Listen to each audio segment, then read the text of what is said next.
Al artista se le suponía oficio, es decir, destreza de la mano sobre la tela, por una parte, y por otra parte emoción, porque además del lienzo y los colores de la paleta, pues era la propia intimidad del artista, era la materia prima con la que pintaba, como les pasaba todavía a su manera a Hoppe, a Matisse, a Rothko, a pesar de sus diferencias abismales, ¿no? Y al público se le suponía gusto, un ojo acostumbrado a apreciar y a juzgar la belleza estética, y la comunicación entre estos dos polos era la función de la obra de arte, es decir, esa obra dotada de lo que Benjamin habría llamado aura, de distancia estética, y durante mucho tiempo este aura estuvo ligada a los contenidos sagrados de la obra, que era un objeto ritual, aunque en el mundo moderno, que secularizó esos contenidos, pues la belleza se asignó más bien a la forma de la representación. Pues era, a principios del siglo XX, el que, gracias a todo ese intrincado recorrido, conseguía cambiar el gusto del público, conseguía modificar más o menos la mirada del público, y de esa manera inauguraba un nuevo periodo de la historia del arte, presidido por su figura, que luego los historiadores tendrían que refrendar en el futuro. Por uno de estos filósofos ilustrados o ilustradores, Arthur Danto, nos hemos enterado de que con La Fuente Duchamp introdujo la reflexión filosófica en el corazón del discurso artístico.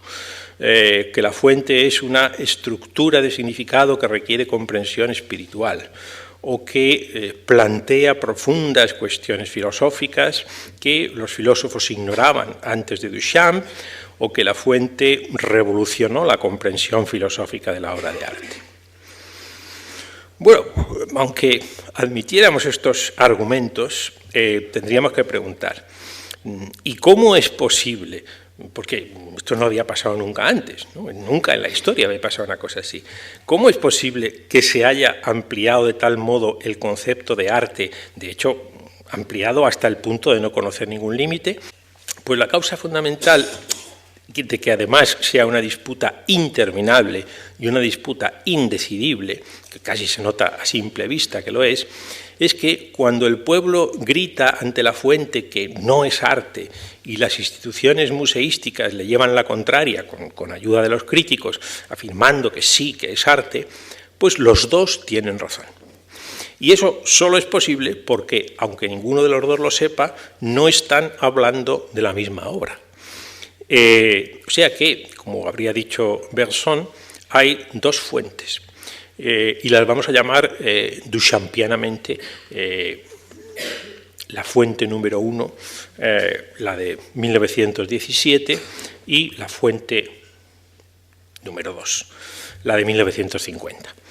A continuación me voy a esforzar por distinguirlas, pero ya les advierto de entrada que este esfuerzo también va a ser inútil a la larga, es decir, no voy a resolver la disputa, voy a intentar mostrarles por qué la disputa es irresoluble, por qué las dos fuentes, aunque son completamente diferentes e incluso son contradictorias, en última instancia no dejan de ser la misma fuente.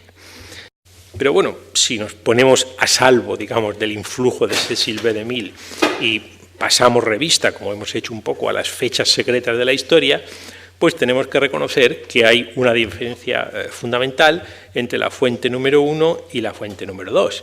Y es que la primera no era una obra de arte, era un proyectil revolucionario, mientras que la segunda sí que lo es. Otro grupo mucho más elitista, reunido en torno a Alfred Stieglitz, en el cual esa misma renovación se buscaba, siguiendo la estela de las vanguardias europeas, del lado de la forma, no del lado del contenido, y que seguramente por eso pues, manifestaba una fuerte tendencia a la abstracción, como en la obra de Arthur Dobb, aunque, digamos, los logros de estos artistas estaban lejos de conseguir el objetivo de convertirse en los pintores nacionales, ¿no? Por eso, los que se movían en este círculo interpretaron desde el principio las vanguardias artísticas como un precedente para lo que habría de ser algún día su identidad. Es decir, una tradición de ruptura que ellos tenían que seguir, tenían que pensar en los vanguardistas como sus precursores. Eso, evidentemente, no era lo mismo que las vanguardias pensaban acerca de qué significaba lo que ellos hacían, ¿no? Y este equívoco entre el modo como las vanguardias europeas se entendían a sí mismas y cómo eran entendidas en América se expresa muy bien en las relaciones de Duchamp con sus benefactores americanos, ¿no?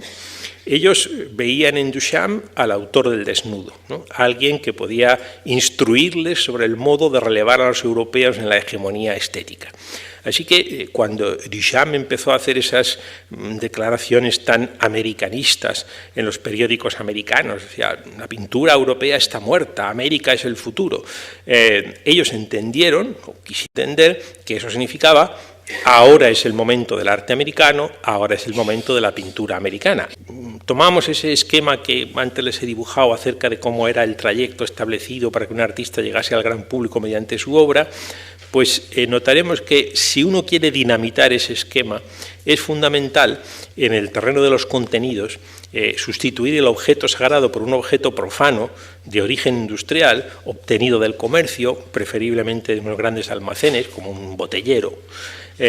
Y en el terreno de la forma, pues es fundamental sustituir lo bello por lo útil, con lo cual todas las consideraciones formales quedan anuladas y, por tanto, se suprime la distancia creada por la representación, ¿no? Duchamp conocía, seguramente mejor que nadie en su tiempo, el territorio del arte occidental, sabía que él no iba a pasar a la historia por haber pintado la iglesia de su pueblo o los jugadores de ajedrez, y que estaba destinado, digamos, a ocupar un lugar secundario y menor en los libros de arte moderno como pintor de cosas como estas o como estas otras, ¿no? Y por eso en ese momento Duchamp dedicaba sus días a la edición de lujo para coleccionistas de una especie de obras completas, Marcel Duchamp 1910-1937, en miniatura, la Boîte en Valise, que es una especie de resumen portátil de toda su breve trayectoria artística. Me dirán ustedes, pero ¿no es La Fuente ahora en el museo una obra de arte? Sí, contesto. Pero también es un proyectil revolucionario. ¿Y cómo puede ser a la vez una obra de arte y un proyectil revolucionario si una cosa es contradictoria con la otra? Eso es porque el museo, por culpa de Duchamp, se ha convertido en una institución a la vez conservadora, que protege las obras contra los Pinoncellis desaforados, y revolucionaria, que alberga y alienta a los Pinoncellis desaforados. Y eso es un logro de Duchamp. Aunque él no lo sabía, cuando pasó en Nueva York su gran temporada como no artista y soltero sin compromiso, que por el día comía con los millonarios y por la noche conspiraba contra ellos, estaba inventando, lo he dicho antes, una nueva figura social, el no artista. Esto es lo que hoy llamamos el comisario de exposiciones, o en un ámbito más modesto, el gestor cultural.